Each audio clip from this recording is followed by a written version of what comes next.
Hello students, आज हम लोग टॉर्क का कॉन्सेप्ट पढ़ेंगे। टॉर्क काफ़ी इंटरेस्टिंग एवं इम्पॉर्टेंट टॉपिक है और टॉर्क का संबंध हमारे दैनिक जीवन के अनेकों क्रियाकलापों से है। जैसा कि जब हम लोग घर में प्रवेश करने के लिए घर का दरवाज़ा खोलते हैं तो घर के दरवाज़ा को खोलने के लिए टॉर्क रिस्पॉन्सिबल होता है। क्लियर है। जब हम लोग साइकिल चलाते हैं तो साइकिल के पहिया को रोटेट कराने के लिए टॉर्क रिस्पॉन्सिबल होता है। जब मोटरसाइकिल चलता है तो मोटरसाइकिल के चक्का को रोटेट कराने के लिए टॉर्क रिस्पॉन्सिबल होता है। जब कार चलता है तो कार के चक्का को रोटेट कराने के लिए टॉर्क रिस्पॉन्सिबल होता है। जब ट्रेन चलती है तो ट्रेन के चक्का को रोटेट कराने के लिए टॉर्क रिस्पॉन्सिबल होती है। क्लियर है, ठीक है। और हम लोग यह भी जानते हैं कि अर्थ जो है अपने एक्सिस पर रोटेट करती है। क्लियर है। तो यदि हम लोग अर्थ के रेडियस को अचानक से आधा कर दे तो हमारे अर्थ पर जो दिन और रात होगी वह 6 घंटा की होगी। क्लियर है। क्यों? क्योंकि यहाँ पे अर्थ का एंगुलर मोमेंटम कंजर्व्ड होगा। क्लियर है, ठीक है। तो एंगुलर मोमेंटम क्यों कंजर्व होगा? क्योंकि इस समय टॉर्क जो होगा वह 0 होगा। क्लियर है, ठीक है। तो इस तरह से हम कह सकते हैं कि हमारे दैनिक जीवन में टॉर्क का काफी महत्वपूर्ण स्थान है। क्लियर है। तो टॉर्क को समझना काफी आवश्यक है। क्लियर है। तो आइए हम लोग आज टॉर्क को, जिसका दूसरा नाम मोमेंट ऑफ फोर्स भी है, इसे हम लोग समझने की कोशिश करते हैं। क्लियर, ठीक। क्लियर है। तो मान लेते हैं कि यह हमारे पास 2 kg का कोई पॉइंट मास है। क्लियर है। और यह जो पॉइंट मास है वह रेस्ट कंडीशन में है। यह पॉइंट मास किस कंडीशन में है? रेस्ट में है। और जब हम लोग इस पॉइंट मास पर कोई 20 न्यूटन का कांस्टेंट फोर्स लगाते हैं तो इस पॉइंट मास के पास एक एक्सेलरेशन डेवलप हो जाता है। और वह एक्सेलरेशन होगा कितना? ए बराबर कितना होगा? फोर्स अपॉन मास, यानी कि 20/2 यानी कि 10 मीटर पर सेकेंड स्क्वायर। क्लियर है, ठीक है। और यह पॉइंट मास इस फोर्स के इन्फ्लुएंस में 10 मीटर पर सेकेंड स्क्वायर एक्सेलरेशन के साथ लिनियरली मूव करना चालू कर देता है। क्लियर है। यानी कि जब हम लोग इस पॉइंट मास पर कोई कांस्टेंट फोर्स लगाते हैं या कोई वेरिएबल फोर्स लगाते हैं तो यदि यह पॉइंट मास मूव करने के लिए फ्री होता है तो यह पॉइंट मास नेट फोर्स की डायरेक्शन में लिनियरली मोशन करना चालू कर देता है। क्लियर है, क्लियर है, क्लियर है। यानी कि जब कभी भी किसी भी पॉइंट मास पर कोई फोर्स लगाया जाए, चाहे वह फोर्स कांस्टेंट हो चाहे वह फोर्स वेरिएबल हो, तो वह पॉइंट मास यदि मूव करने के लिए फ्री हो तो वह पॉइंट मास नेट फोर्स की डायरेक्शन में किसी न किसी एक्सेलरेशन के साथ ट्रांसलेटरी मोशन करना चालू कर देता है। क्लियर है, ठीक है। अब हम लोग इसी फोर्स को किसी रिजिड बॉडी पर अप्लाई करके देखते हैं कि रिजिड बॉडी किस तरीके से मोशन करता है। क्लियर है, ठीक है। तो मान लेते हैं कि हमारे पास यह एक रॉड है। यह हमारे पास क्या है? एक रॉड है। क्लियर है। यह हमारे पास एक रॉड है। रॉड हमारे पास क्या होता है? एक रिजिड बॉडी होता है। क्लियर है, ठीक है। और इस रॉड का यह सेंटर ऑफ मास है। इस रॉड का क्या है? यह सेंटर ऑफ मास है। क्लियर है। और जब हम लोग इस रॉड के सेंटर ऑफ मास पे ही, यानी कि इस पॉइंट पे ही, यह हमारा क्या है? इस रॉड का सेंटर ऑफ मास है। और हम लोग इस रॉड के सेंटर ऑफ मास पे ही कोई फोर्स लगा देते हैं, एफ। कोई फोर्स क्या लगा देते हैं? एफ लगा देते हैं। तो इस रॉड का जो मोशन होगा, जब मोशन को हम लोग देखेंगे तो पाएंगे कि यह जो रॉड है वह स्ट्रेट लाइन पाथ पे मूव कर रहा है। यह रॉड किस पाथ में मूव कर रहा है? स्ट्रेट लाइन पाथ पे मूव कर रहा है। क्लियर है। कब? जब यह फोर्स इस रॉड के लेंथ पर क्या हो? परपेंडिकुलर हो। क्लियर है, ठीक है। यानी कि जब हम लोग रॉड के लेंथ पर परपेंडिकुलर सेंटर ऑफ मास पर ही एक फोर्स लगा देते हैं तो वह रॉड जो है वह स्ट्रेट लाइन पाथ पे मूव करना चालू कर देता है। क्लियर है, ठीक है। तो इस समय यह जो फोर्स है, यह फोर्स इस रॉड के पास कैसा मोशन लेकर के आएगा? ट्रांसलेटरी मोशन ही लेके आएगा। क्लियर है, ठीक है।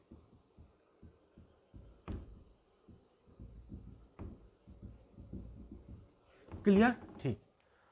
अब यदि हम लोग इसी रॉड पर फोर्स सेंटर ऑफ मास पे ही लगा रहे हैं, लेकिन रॉड के लेंथ के साथ 90 डिग्री के एंगल पे नहीं लगा रहे हैं, तो उस रॉड का मोशन कैसा होगा उसको एनालाइज करते हैं।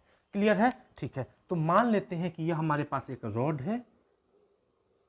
अब हम लोग इस रॉड का यह सेंटर ऑफ मास है, और अब हम लोग इस रॉड के सेंटर ऑफ मास पे ही एक फोर्स अप्लाई करते हैं, लेकिन यह फोर्स रॉड के लेंथ के साथ किसी एंगल थीटा पे इंक्लाइंड होता है। फोर्स जो होता है रॉड के लेंथ के साथ कितना एंगल बनाता है? थीटा बनाता है। और यह थीटा जो है वह कितना नहीं है? 0 डिग्री नहीं है। और यह जो थीटा है वह कितना नहीं है? 90 डिग्री नहीं है। क्लियर है? ठीक है, तो इस समय क्या हाल होगा उसे हम लोग देखते हैं। क्लियर है?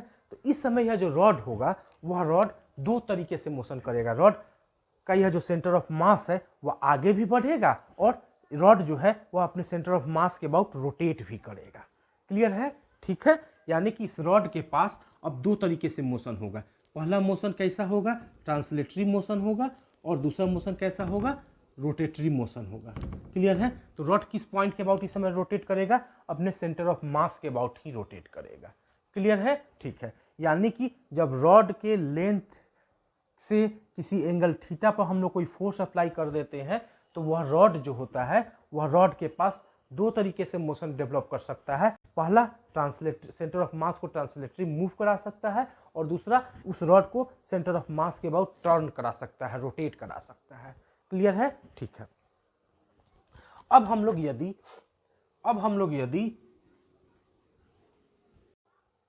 लोग रॉड के एक एंड को फिक्स कर देते हैं, और रॉड के किसी पॉइंट पर हम लोग कोई फोर्स अप्लाई करके रॉड के मोशन को एनालाइज करते हैं।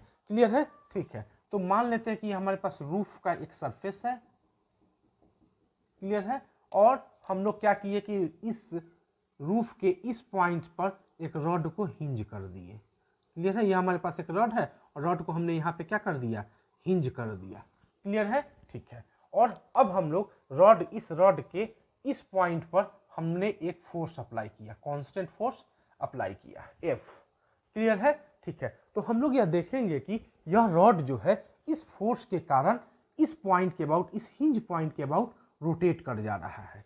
क्लियर है? ठीक है, यानी कि रॉड का जो फाइनल पोजीशन होगा वह कुछ इस तरीके से हो जा रहा है।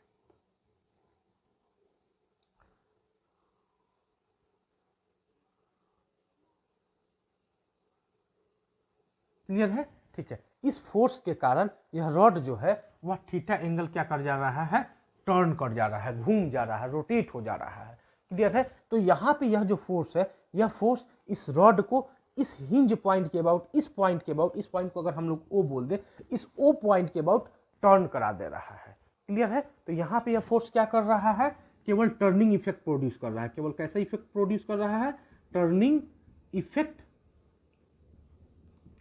प्रोड्यूस कर रहा है। क्लियर है? क्लियर है? तो यहाँ पे यह फोर्स कैसा इफेक्ट प्रोड्यूस कर रहा है? टर्निंग इफेक्ट प्रोड्यूस कर रहा है। क्लियर? ठीक, अब हम लोग एक और केस देखते हैं।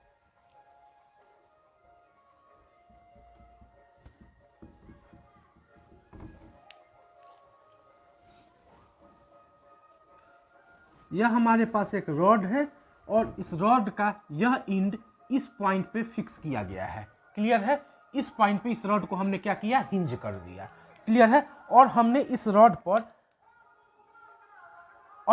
रॉड के इस एंड पर रॉड के लेंथ के पैरेलल हमने एक फोर्स ऐसे लगाया, F फोर्स। क्लियर है? तो क्या यह फोर्स इस रॉड में लीनियर मोशन प्रोड्यूस कर पाएगा? तो हमारा आंसर होगा नो। क्लियर है? तो क्या यह फोर्स इस रॉड में रोटेशनल इफेक्ट प्रोड्यूस कर पाएगा? तो भी हमारा आंसर होगा नो। यह हमारा प्रैक्टिकली आंसर होगा। क्लियर है? ठीक है, तो यह फोर्स करेगा क्या? तो यह जो फोर्स है इस रॉड के लेंथ को इंक्रीज कराना चाहेगा। क्लियर है? यानी कि यह फोर्स इस रॉड के लेंथ को इंक्रीज करने की कोशिश करेगा। क्लियर है? तो यहाँ पे हम यह बोल सकते हैं कि फोर्स जो है इस रॉड को डिफॉर्म करने की कोशिश कर रहा है। क्लियर है? यानी कि यहाँ पे इस फोर्स का कौन सा इफेक्ट हमें देखने को मिलेगा? डिफॉर्मिंग इफेक्ट देखने को मिलेगा। क्लियर है? यानी कि फोर्स क्या इफेक्ट प्रोड्यूस कर सकता है? डिफॉर्मिंग इफेक्ट प्रोड्यूस कर सकता है। क्लियर है? क्लियर है? ठीक है। अभी तक हम लोगों ने यह देखा कि जब किसी भी पार्टिकल पर जब हम लोग कोई फोर्स अप्लाई करते हैं और वह पार्टिकल मूव करने के लिए फ्री होता है तो पार्टिकल नेट फोर्स की डायरेक्शन में फोर्स की इन्फ्लुएंस में मूव करना शुरू करता है। यानी कि हमने फोर्स का पहला कौन सा इफेक्ट देखा? केवल ट्रांसलेटरी इफेक्ट देखा। क्लियर है? ठीक है। क्लियर है? ठीक है। और जब कभी हम किसी रिजिड बॉडी पर फोर्स लगाएंगे, जैसा कि हमने एग्जाम्पल नंबर फर्स्ट लिया था जिसमें एक रॉड के केस में उसके सेंटर ऑफ मास पर फोर्स लगाया था और वह फोर्स रॉड के लेंथ पर क्या था? परपेंडिकुलर था। तो उस फोर्स की इन्फ्लुएंस में रिजिड बॉडी यानी वह रॉड जो है वह कौन सा मोशन करना प्रारंभ किया था? ट्रांसलेटरी मोशन प्रारंभ किया था। क्लियर है? यानी कि फोर्स किसी रिजिड बॉडी पर अप्लाई होगा तो वह फोर्स उस रिजिड बॉडी को ट्रांसलेट करने की भी क्षमता रखता है। क्लियर है? ठीक है। और हम लोगों ने इस केस में क्या देखा कि जब किसी रिजिड बॉडी पर हम लोग फोर्स लगाते हैं तो वह फोर्स उस रिजिड बॉडी को किसी पॉइंट के अबाउट क्या कर सकता है? रोटेट कराने की भी क्षमता रखता है। क्लियर है? ठीक है। और हम लोगों ने एक और एग्जांपल लिया था रॉड के केस में, उसमें हम लोगों ने यह देखा था कि जब रॉड के सेंटर ऑफ मास पे फोर्स अप्लाई किया और वह फोर्स रॉड के लेंथ के साथ किसी एंगल थीटा पे अप्लाई किया था तो वह रॉड ट्रांसलेट भी कर रहा था और रोटेट भी कर रहा था। यानी कि जब कभी भी किसी भी रिजिड बॉडी पर हम कोई फोर्स अप्लाई करेंगे तो वह फोर्स उस रिजिड बॉडी में ट्रांसलेटरी मोशन और रोटेटरी मोशन दोनों एक ही साथ में प्रोड्यूस कर सकता है। क्लियर है? ठीक है। तो यह फोर्स का हमने तीसरा इफेक्ट देख लिया। क्लियर? ठीक। और फोर्स का हमने यह चौथा इफेक्ट देखा। इस इफेक्ट में हमने क्या देखा कि जब कोई भी फोर्स किसी रिजिड बॉडी पर अप्लाई हो और वह फोर्स उस रिजिड बॉडी में ना तो रोटेटरी मोशन उत्पन्न कर पाए और ना ही ट्रांसलेटरी मोशन उत्पन्न कर पाए तो वह फोर्स क्या करेगा? वह फोर्स उस रिजिड बॉडी को डिफॉर्म करने की कोशिश करेगा। क्लियर है? ठीक है। तो इस तरह से हम यह कह सकते हैं कि जब कभी भी कोई भी फोर्स किसी रिजिड बॉडी पर अप्लाई होता है तो उस फोर्स का 4 इफेक्ट देखने को मिलता है। क्लियर है? और वह जो मेरा पहला इफेक्ट होगा वह पहला इफेक्ट कौन सा होगा? जब किसी भी रिजिड बॉडी पर फोर्स अप्लाई होगा तो वह फोर्स क्या कर सकता है? उस रिजिड बॉडी को ट्रांसलेट कर सकता है। यानी फोर्स का जो पहला इफेक्ट है वह कौन सा इफेक्ट है? ट्रांसलेटरी मोशन इफेक्ट हो गया। क्लियर है? ठीक है। और दूसरा इफेक्ट क्या होगा? जब किसी भी रिजिड बॉडी पर फोर्स लगे तो वह फोर्स क्या कर सकता है? उस रिजिड बॉडी को किसी पॉइंट के अबाउट क्या कर सकता है? रोटेट करा सकता है। यानी कि फोर्स का दूसरा इफेक्ट कौन सा इफेक्ट होगा? टर्निंग इफेक्ट होगा। क्लियर है? तो फोर्स का जो मेरा दूसरा इफेक्ट है वह क्या है? टर्निंग इफेक्ट है। और इसी टर्निंग इफेक्ट के कारण बॉडी क्या करने लगता है? रोटेटरी मोशन करना प्रारंभ कर देता है। क्लियर है? ठीक है। और फोर्स का हम लोगों ने तीसरा इफेक्ट क्या देखा था कि जब रॉड के केस में सेंटर ऑफ मास पर ही फोर्स लगाए थे और वह फोर्स रॉड के लेंथ के साथ थीटा एंगल पे था तो वह रॉड कैसा मोशन कर रहा था? Linear motion plus translatory motion दोनों एक साथ कर रहा था। यानी कि फोर्स जो है किसी रिजिड बॉडी को में एक ही समय में एक ही साथ में रोटेटरी मोशन और ट्रांसलेटरी मोशन दोनों प्रोड्यूस कर सकता है। क्लियर है? तो फोर्स का जो तीसरा मेरा इफेक्ट होगा वह क्या होगा? ट्रांसलेटरी मोशन भी प्रोड्यूस कर सकता है फोर्स प्लस रोटेटरी मोशन भी प्रोड्यूस कर सकता है फोर्स एक ही समय में। क्लियर है? ठीक है। और फोर्स का जो चौथा इफेक्ट है वह मेरा कौन सा इफेक्ट है? डिफॉर्मिंग इफेक्ट है। क्लियर है? ठीक है। तो फोर्स का मेरा जो चौथा इफेक्ट हो गया वो कौन सा इफेक्ट हो गया? डिफॉर्मिंग इफेक्ट हो गया। क्लियर है? क्लियर है? यानी कि जब कभी भी किसी भी रिजिड बॉडी पर हम लोग फोर्स लगाएंगे तो इन्हीं चारों में से कोई ना कोई एक घटना हमें देखने को मिलेगी। क्लियर है? ठीक है। तो जब हम लोगों ने वन डायमेंशनल मोशन पढ़ा था तो उस समय हम लोगों ने फोर्स का कौन सा इफेक्ट देखा था? ट्रांसलेटरी इफेक्ट देखा था। तो फर्स्ट पॉइंट हम लोगों ने किस में पढ़ा है? वन डायमेंशनल मोशन में पढ़ा है। क्लियर है? इस चैप्टर में यानी कि रोटेशनल मोशन के चैप्टर में फोर्स का दूसरा इफेक्ट पढ़ेंगे यानी कि टर्निंग इफेक्ट पढ़ेंगे। क्लियर है? यानी कि हम लोग नंबर 2 पॉइंट और नंबर 3 पॉइंट को इस चैप्टर में पढ़ेंगे। क्लियर है? ठीक है। फोर्स का जो चौथा इफेक्ट है यानी कि डिफॉर्मिंग इफेक्ट उसको हम लोग पढ़ेंगे प्रॉपर्टीज ऑफ मैटर का एक चैप्टर है इलास्टिसिटी, उसमें जाकर के पढ़ेंगे। क्लियर है? उसमें जाकर के हम लोग यह देखेंगे कि जब किसी भी रिजिड बॉडी पर फोर्स अप्लाई करते हैं तो वह रिजिड बॉडी डिफॉर्म होता है, वह कितना डिफॉर्म होगा, कैसे डिफॉर्म होगा। ठीक है, उसको हम लोग इलास्टिसिटी वाले चैप्टर में जाके पढ़ेंगे। क्लियर है? तो यह जो चौथा मेरा पॉइंट है इसको कहाँ पढ़ेंगे? इलास्टिसिटी वाले चैप्टर में पढ़ेंगे। क्लियर है? तो इस चैप्टर में हम लोग कौन सा इफेक्ट को देखने वाले हैं? फोर्स का वह इफेक्ट देखने वाले हैं, यानी फोर्स का वह कैपेसिटी देखने वाले हैं जिस कैपेसिटी के कारण, जिस एबिलिटी के कारण फोर्स किसी भी बॉडी को क्या कर देती है? टर्न करा देती है किसी न किसी पॉइंट के अबाउट। क्लियर है? ठीक है, ओके। अब हम लोग टर्निंग इफेक्ट ऑफ फोर्स को अच्छी तरह से समझने की कोशिश करते हैं। क्लियर है?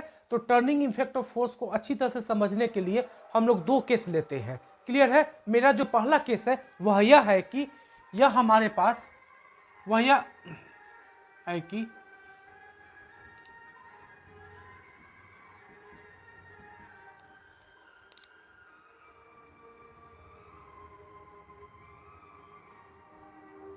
क्लियर है? हमारा जो पहला केस है वह यह है कि यह हमारे पास एक रॉड है और इस रॉड के इस एंड को हम लोगों ने यहाँ पे क्या कर दिया है?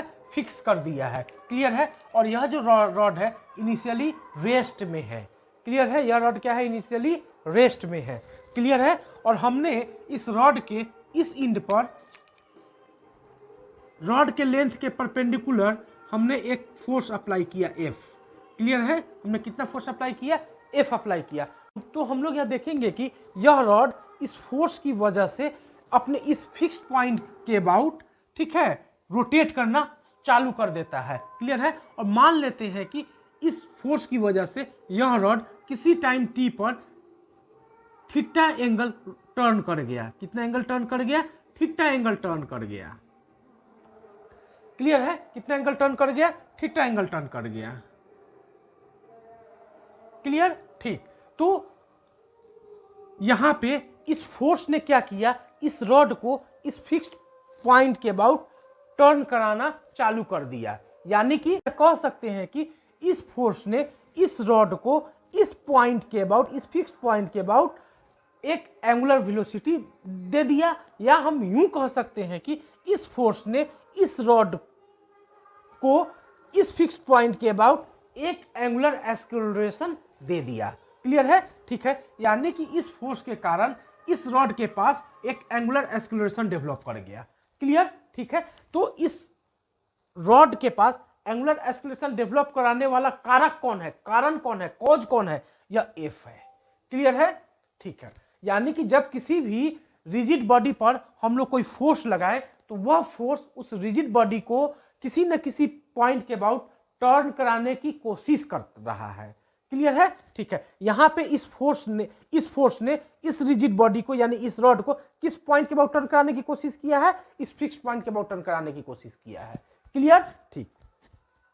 ठीक है। यानी कि इस फोर्स ने इस रॉड के पास एक क्या दे दिया है? क्या डेवलप करके दे दिया है? एक एंगुलर एक्सेलरेशन डेवलप करके दे दिया है। क्लियर? ठीक।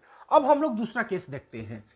इस केस में हमारे पास एक रॉड होता है और वह रॉड किस कंडीशन में होता है? रेस्ट की कंडीशन में होता है। तो मान लेते हैं कि यह हमारे पास एक रॉड है और यह रॉड इनिशियली किस कंडीशन में है? रेस्ट में है। क्लियर है? ठीक है। और इस रॉड का यह मान लेते हैं कि सेंटर ऑफ मास है। यह क्या मान लेते हैं? सेंटर ऑफ मास मान लेते हैं। क्लियर है? यानी इस रॉड का सेंटर ऑफ मास कहाँ लाई कर रहा है? इस पॉइंट पे लाई कर रहा है। क्लियर है? ठीक। और हमने क्या किया कि इस रॉड के इस एंड पर रॉड के लेंथ के परपेंडिकुलर डायरेक्शन में हमने एक फोर्स अप्लाई किया 10 न्यूटन का। क्लियर है? ठीक है। और यह फोर्स क्या हुआ है? कैसा है? यह फोर्स इस रॉड के लेंथ पर क्या है? परपेंडिकुलर है। क्लियर? ठीक। साथ ही साथ हम लोगों ने इस रॉड के इस एंड पर भी हमने एक फोर्स अप्लाई किया और यह फोर्स इस रॉड के लेंथ पर क्या है? परपेंडिकुलर है, तथा इस फोर्स का भी मैग्नीट्यूड कितना है? 10 न्यूटन है। और किस डायरेक्शन में हमने अप्लाई किया? इस डायरेक्शन में हमने अप्लाई किया। क्लियर है? ठीक है। तो इस रॉड पर लगने वाला नेट फोर्स कितना होगा? इस रॉड पर लगने वाला जो नेट फोर्स होगा वह कितना होगा? अगर एफ नेट निकालना चाहे तो एफ नेट कितना होगा? 10 न्यूटन माइनस 10 न्यूटन, यानी कि कितना होगा? 0 न्यूटन होगा। यानी कि इस रॉड पर लगने वाला नेट फोर्स कितना है? 0 है। क्लियर है? तो जब नेट फोर्स 0 है और यह रॉड इनिशियली किस कंडीशन में है? रेस्ट में है, तो इसमें जो इसका जो एक्सेलरेशन होगा वह कितना होगा? 0 ही होगा। तो इस रॉड का जो एक्सेलरेशन होगा वह कितना होगा? 0 होगा। क्लियर? तो जब इस रॉड का एक्सेलरेशन 0 है और यह रॉड इनिशियली किस कंडीशन में है? रेस्ट में है तो इस रड का जो वेलोसिटी होगा वह भी कितना होगा, 0 होगा। यानी कि इस सेंटर ऑफ मास का जो वेलोसिटी होगा वह कितना होगा, 0 ही होगा। क्लियर है। यानी कि इस सेंटर ऑफ मास के पास किसी तरह का कोई लीनियर वेलोसिटी मिलेगा इस फोर्स की वजह से, इस नेट फोर्स की वजह से नहीं मिलेगा। क्लियर है, ठीक है। यानी कि यह सेंटर ऑफ मास इसी पॉइंट पे, इसी पोजीशन पे क्या होगा, रहेगा ही रहेगा। यानी कि यह सेंटर ऑफ मास ना तो इधर मूव करेगा और ना ही किधर मूव करेगा, इधर मूव करेगा। क्लियर है, ठीक है। तो हम लोग यह कह सकते हैं कि इस रॉड के पास किसी भी तरह का कोई ट्रांसलेटरी मोशन यह नेट फोर्स प्रोड्यूस नहीं कर पा रहा है। क्लियर, ठीक है। तो क्या यह नेट फोर्स इस रॉड को रोटेटरी मोशन दे पा रहा है? अगर इस पर हम लोग विचार करें तो हम लोग यह पाएंगे कि इस फोर्स के कारण और इस फोर्स के कंबाइंड इफेक्ट के कारण यह रॉड क्लॉकवाइज सेंस में रोटेट करना चालू कर दे रहा है। किस पॉइंट के अबाउट? अपने इस सेंटर ऑफ मास के अबाउट। क्लियर है, ठीक है। क्लियर है, ठीक है। यानी कि नेट फोर्स 0 होने के बावजूद भी यह रॉड अपने सेंटर ऑफ मास के अबाउट इस प्लेन में, इस बोर्ड के प्लेन में रोटेट करना चालू कर दे रहा है, कुछ इस तरीके से। यानी यह रॉड फाइनली कैसे रोटेट करता रहेगा, कुछ इस तरीके से रोटेट करता रहेगा। क्लियर है, क्लियर है, ठीक है। यानी कि नेट फोर्स 0 होने के बावजूद भी इस रॉड के पास क्या आ गया, एक एंगुलर वेलोसिटी आ गया। क्लियर है। क्लियर है, हम यह भी कह सकते हैं कि नेट फोर्स 0 होने के बावजूद भी इस रॉड के पास क्या आ गया, इस रॉड के पास क्या आ गया, एक एंगुलर एक्सेलरेशन भी आ गया। क्लियर है। यानी कि यहाँ पे क्या हमें मिल जाएगा, एंगुलर एक्सेलरेशन 0 नहीं होगा। क्लियर है, ठीक है। यानी कि हमें यहाँ क्या मिलेगा, एंगुलर एक्सेलरेशन मिलेगा। क्लियर, ठीक है। तो यहाँ पे हम लोग यह देख रहे हैं कि नेट फोर्स 0 होने के बावजूद भी एंगुलर एक्सेलरेशन क्या है, प्रोड्यूस हो रहा है। क्लियर है, ठीक है। क्लियर है। और हम लोगों ने यहाँ क्या देखा था कि फोर्स होने के बावजूद, फोर्स होने पर ही एंगुलर एक्सेलरेशन हमें यहाँ मिला था। क्लियर है। और यहाँ में क्या मिला है, नेट फोर्स 0 होने के बावजूद भी एंगुलर एक्सेलरेशन मिला है। क्लियर है। यानी कि किसी भी रिजिड बॉडी के पास एंगुलर एक्सेलरेशन देने के लिए मेन कॉज कौन है, फोर्स है या कोई दूसरा क्वांटिटी है? तो मेरा आंसर होगा कि एंगुलर एक्सेलरेशन प्रोड्यूस करने के लिए फोर्स रिस्पॉन्सिबल नहीं है, एक दूसरा क्वांटिटी है जिसे हम लोग टॉर्क के नाम से जानते हैं, वह रिस्पॉन्सिबल है। यानी कि हम यह कह सकते हैं कि जब किसी भी रिजिड बॉडी में एंगुलर एक्सेलरेशन प्रोड्यूस हो रहा है या एंगुलर एक्सेलरेशन में किसी तरह का चेंजिंग हो रहा है तो उसके लिए कौन रिस्पॉन्सिबल है, फोर्स या टॉर्क? तो मेरा आंसर होगा टॉर्क रिस्पॉन्सिबल है। क्लियर है। तो यहीं से टॉर्क का डिफिनीशन प्रकाश में आया। क्लियर है, ठीक है। तो टॉर्क का डिफिनीशन क्यों आया हमें समझ में अच्छी तरह से आ गया है। क्यों? क्योंकि हम लोग इस कंडीशन में देख रहे हैं कि यह जो फोर्स है, इस फोर्स के कारण तो अल्फा में मिल गया, लेकिन यहाँ पे हम लोग देख रहे हैं कि यहाँ पे जो नेट फोर्स है वह 0 है, फिर भी हमें अल्फा मिल रहा है। तो भाई अल्फा को पैदा करने वाला कौन कारण है, फोर्स। तो फोर्स देख रहे हैं कि यहाँ पे नेट फोर्स 0 है तो भी अल्फा मिल रहा है। यहाँ पे तो मान लेते हैं कि ठीक है फोर्स है तो अल्फा है, लेकिन यहाँ पे तो फोर्स नहीं है तो भी अल्फा है। क्लियर है। यानी हम कह सकते हैं कि अल्फा को पैदा करने वाला कोई दूसरा फिजिकल क्वांटिटी है, और वह उस फिजिकल क्वांटिटी का हम लोग क्या नाम रखे हैं, टॉर्क रखे हैं। क्लियर है, ठीक है। तो टॉर्क के कारण ही अल्फा प्रोड्यूस होता है। क्लियर, ओके, ठीक। तो अब मेनली है कि हमें टॉर्क को डिफाइन करना है। तो मेनली अब हम लोग किसको डिफाइन करेंगे, टॉर्क को डिफाइन करेंगे। तो टॉर्क के बारे में हम लोग क्या देख रहे हैं कि इस फोर्स के कारण यह रिजिड बॉडी इस पॉइंट के अबाउट क्या हो जा रहा है, टर्न हो जा रहा है। क्लियर है। यहाँ पे इस कंबाइंड फोर्स के कारण यह रिजिड बॉडी अपने सेंटर ऑफ मास के अबाउट क्या हो जा रहा है, रोटेट हो जा रहा है। ये कह सकते हैं कि फोर्स के पास एक टेंडेंसी है कि वह किसी रिजिड बॉडी को किसी न किसी पॉइंट के अबाउट रोटेट करा दे। क्लियर है। तो फोर्स का वही टेंडेंसी क्या कहलाता है, टॉर्क कहलाता है। क्लियर है, क्लियर है। तो टॉर्क किसे कहते हैं आपको अच्छी तरह से समझ में आ गया होगा। तो आप लोग एक लाइन नोट कर लीजिए, व्हाट इज टॉर्क। तो इसमें पहला पॉइंट लिखिएगा, when a force is applied to a body, comma, it has tendency to turn the body about some point. यहां पे कौन सा पॉइंट हो जाएगा, सेंटर ऑफ मास हो जाएगा। यहां पे कौन सा पॉइंट हो जाएगा, या फिक्स्ड पॉइंट हो जाएगा। क्लियर है। तो वह कोई भी पॉइंट हो सकता है, ठीक है, सम पॉइंट। क्लियर है। तो the turning tendency of force about some point is called torque, bracket में लिख दीजिएगा moment of force about that point. Clear है, ठीक है। तो टॉर्क का मतलब समझ में आ गया। जब किसी भी बॉडी पर, किसी भी रिजिड बॉडी पर हम कोई फोर्स अप्लाई करेंगे तो वह फोर्स का एक टेंडेंसी होगा कि वह फोर्स उस रिजिड बॉडी को किसी न किसी पॉइंट के अबाउट रोटेट करा दे। तो फोर्स का वही टेंडेंसी जिसके कारण रिजिड बॉडी किसी न किसी पॉइंट के अबाउट रोटेट कर जाता है, तो हम लोग उसी टेंडेंसी को बोलते हैं टॉर्क या moment of force about that point. Clear है? ओके, तो टॉर्क का डिफिनीशन समझ में आ गया क्या है टॉर्क। और मुझे उम्मीद है कि आप लोग टॉर्क से भली भांति परिचित हो चुके हैं। तो टॉर्क के बारे में 2-3 लाइन जो है उसे मैं पुनः रिपीट कर दे रहा हूं। टॉर्क जो होता है वह क्या कर सकता है, किसी रिजिड बॉडी के एंगुलर एक्सीलरेशन में चेंजिंग ला सकता है। क्लियर है? ठीक है। और टॉर्क को हम लोग ग्रीक लेटर टाउ से रिप्रेजेंट करते हैं। ग्रीक लेटर किसे रिप्रेजेंट करते हैं? टाउ से रिप्रेजेंट करते हैं। क्लियर है? और टाउ का सिंबल कुछ इस तरीके से, जैसा कि हम लोगों ने फोर्स को कैसे रिप्रेजेंट किया था, कैपिटल एफ से रिप्रेजेंट किया था, उसी तरह से टॉर्क को हम लोग कैसे रिप्रेजेंट करेंगे? टाउ से रिप्रेजेंट करेंगे। और टाउ का सिंबल क्या है? कुछ इस तरीके का सिंबल है। क्लियर है?